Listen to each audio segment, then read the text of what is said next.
দিনকে দিন আমার চেহারার সৌন্দর্য যেন বেড়েই চলেছে। মা লিপি, এই খাবারটা তোর বাবাকে দিয়ে আয়। কি বললি? এই ভর দুপুরে এত রোদে আমি বাইরে যাব? সত্যি মা, তোমার মাথা ঠিক আছে? কেন, আমার মাথার আবার কি হলো? মাথা যদি ভালোই থাকে তাহলে এই রোদে আমায় বাইরে পাঠাচ্ছ কেন? এই রোদে বের হলে আমার গায়ের রং তো কালো হয়ে যাবে। না না, আমি কিছুতেই এখন বাইরে যাব না। তাহলে এখন ভাতটা কাকে দিয়ে পাঠাবো? ওদিকে তো তোর বাবার খাওয়ার সময় হয়ে এলো। কেন? ঘরে তো তোমার আরো একটা মেয়ে আছে। ওর যা গায়ের রং, এই রোদেরও সাহস নেই ওকে আরো কালো করার। চুপ কর লিপি, সারাক্ষণ নিজের রূপ নিয়ে এত বড়াই করা ভালো না।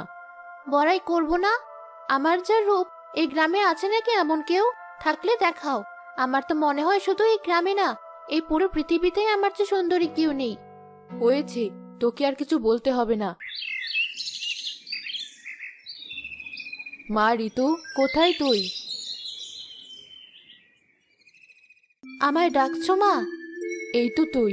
মা, তোর বাবাকে এই খাবারটা দিয়ে আয়, কত বেলা হয়ে গেছে।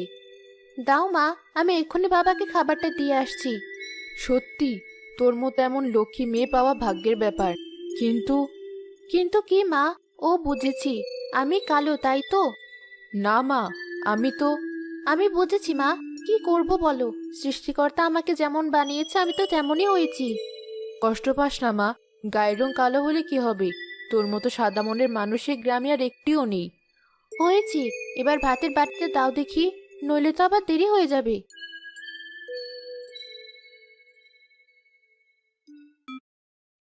আপনি কি জানেন, দর্শকদের গর্জন খেলোয়াড়দের শক্তি বাড়িয়ে দেয়। কখনো কখনো ভক্তরা অনুভব করতে পারে কে জিততে যাচ্ছে। ম্যাচের পরিণতি কি আগেই বুঝে ফেলতে পারো? ইনস্টিংক্ট দিয়ে খেলো, খেলার মধ্যেই থাকো। তা জলিল ভাই, তোমার মেয়েটা তো বেশ ভালোই বড় হয়েছে। তা ওর বিয়ের কথা কিছু ভাবছো নাকি? ভেবে আর কি করব ভাই, যাকে এই মেয়ের জন্য ছেলে দেখতে বলি সেই আমার মেয়ের গায়ের রঙের কথা বলে। এভাবে যে কত সম্বন্ধ ভেস্তে গেল। কিসব যাতা বলছো? ও তো সুন্দর মেয়ে, আর তুমি কিনা বলছো গায়ের রং ভালো না। বেশ তো, আমার হাতে একটা খুব ভালো ছেলের খোঁজ আছে। তাই নাকি? তা ছেলে কি করে? শহরে বড় চাকরি করে। ভাবছিলাম তোমায় বলে দেখি। চাকরি করে? তাহলে তো খুবই ভালো পাত্র। তা আমার মেয়েকে বিয়ে করবে? কেন করবে না? অমন সুন্দরী বউ কে না চায়?